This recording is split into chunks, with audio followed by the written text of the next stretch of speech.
6 divided by 6 which equals 1. Here is also 4 divided by 4 which equals 1. Then 1 divided by 1 which gives us 1. Okay, but this answer is not correct, because according to the order of operation, if there are more than one division in an expression, we have to work from left to right.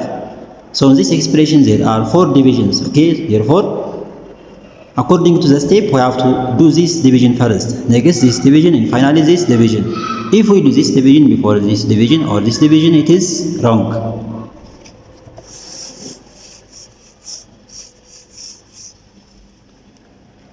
Therefore, from left to right, we have to do this division. Okay, 6 divided by 6, which gives us 1. 1 divided by 4 divided by 4. Okay, then 1 divided by 4 is written as 1 over 4.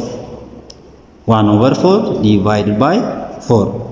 Then according to the case F rule, K stands for keep, C stands for change, and F stands for flip.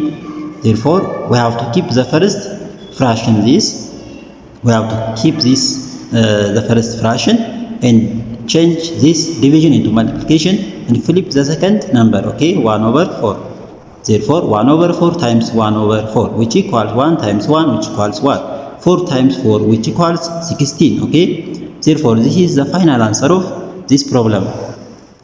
The correct answer of this problem equals to 1 over 16.